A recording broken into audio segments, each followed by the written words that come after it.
Number one, Azane Kaka number one.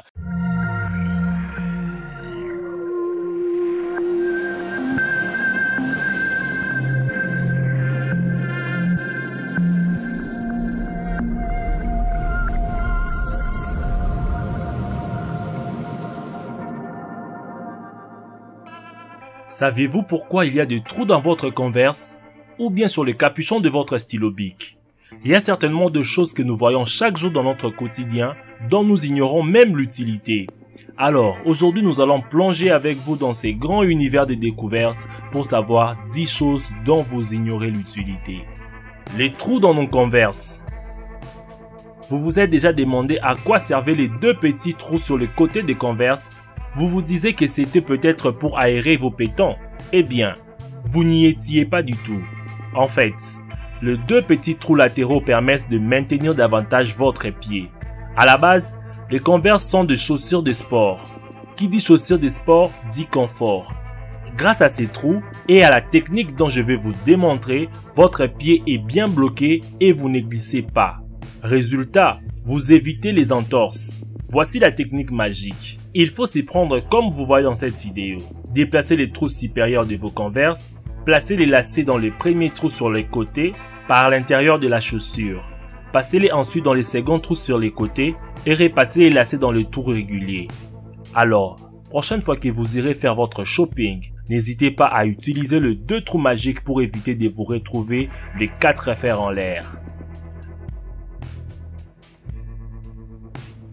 La petite poche dans les jeans.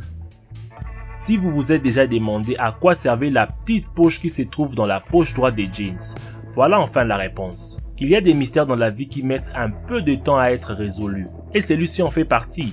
Il s'agit du mystère de la petite poche qui se trouve dans la poche droite des jeans et sa quelconque utilité.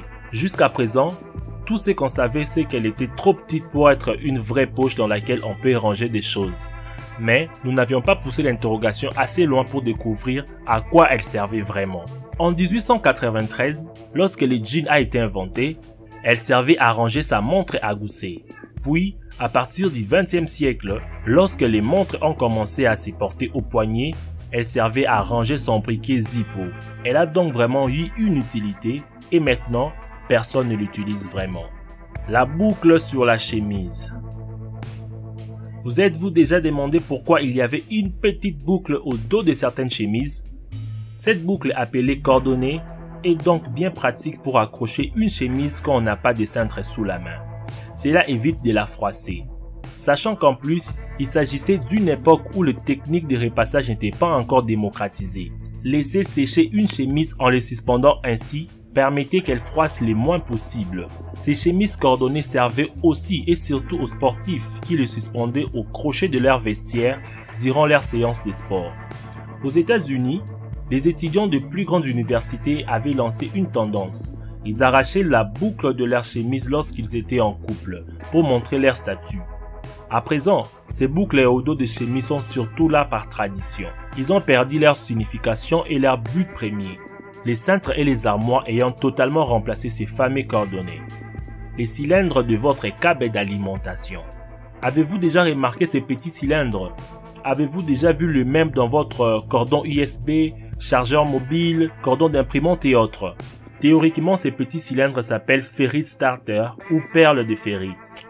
À l'intérieur, ils contiennent des noyaux de ferrite qui servent à prévenir les chargements brusques et des pics d'énergie dans les courants électriques passant à travers les fils métalliques, ce qui empêche que les mêmes se transforment en antennes et qu'ils aillent en conflit avec les instrumentations présentes dans l'environnement. Il permet aussi d'isoler l'ordinateur des ondes et dissipe le courant de haute fréquence, ce qui permet d'éviter les surtensions.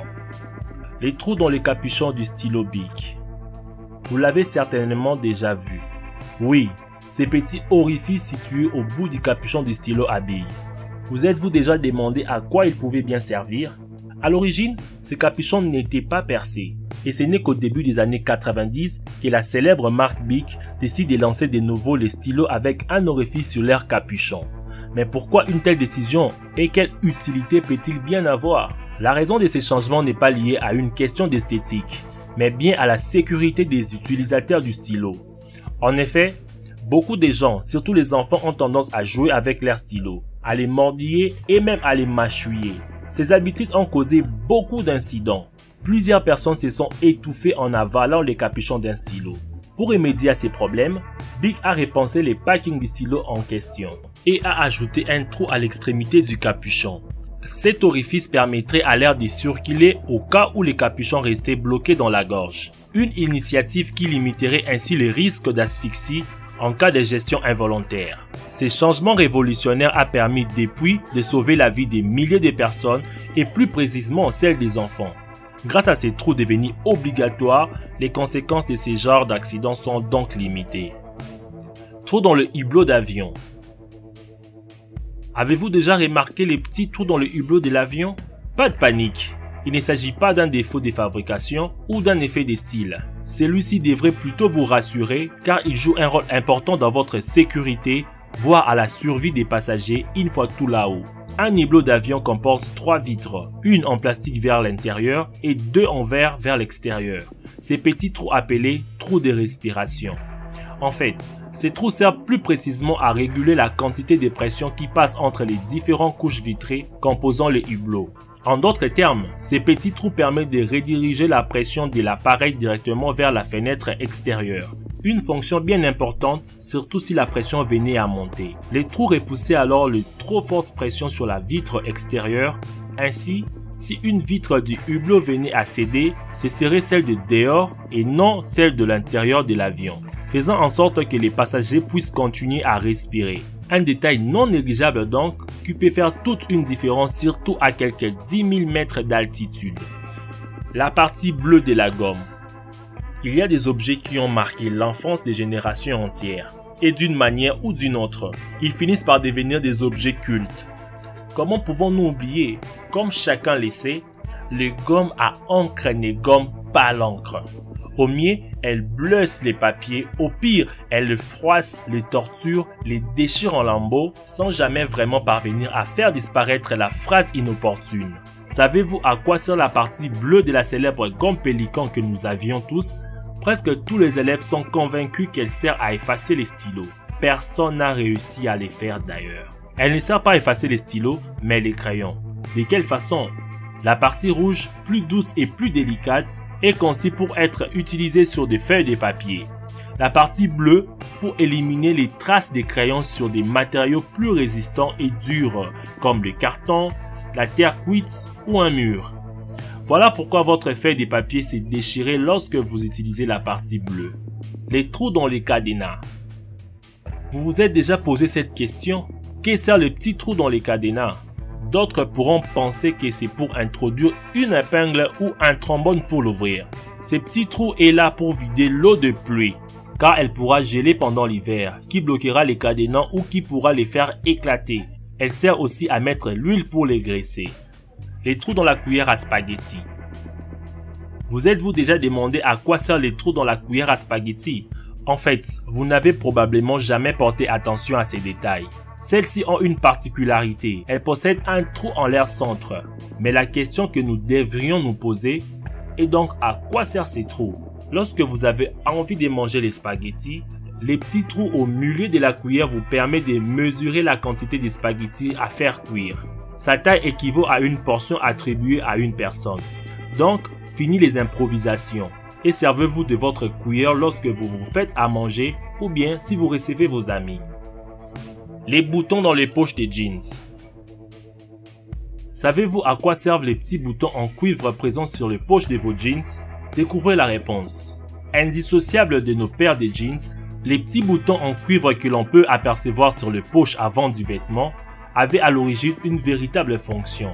Vers 1871, les jeans faisaient son apparition aux États-Unis. Destinés d'abord aux travailleurs et aux cow-boys, ces solides pantalons de toile étaient souvent soumis à de rudes épreuves et connaissaient régulièrement des déchirures au niveau des poches. À l'époque, d'ailleurs à San Francisco, Jacob David avait pour habitude de voir ses clients les solliciter pour rapiécer les poches de leurs pantalons. Pour répondre au problème, le tailleur a alors une idée, rajouter des petits boutons arrivés permettant de solidifier cette partie du vêtement. Rapidement gagné par le succès, cette idée sera plus tard brevetée avec l'aide de l'homme d'affaires Lévi-Strauss pour donner vie aux mythiques jeans que nous connaissons aujourd'hui. Parmi ces 10 choses, lesquelles connaissais-tu avant de voir cette vidéo? Dis-le-moi dans les commentaires, mais sois sincère. Avec Dr Bot, vous découvrez et apprenez chaque jour. Alors, faites comme les autres, rejoignez-nous dans ces grands univers de découvertes en cliquant juste sur le bouton abonner. C'est tout pour cette vidéo, je vous remercie énormément de l'avoir suivi jusqu'à la fin.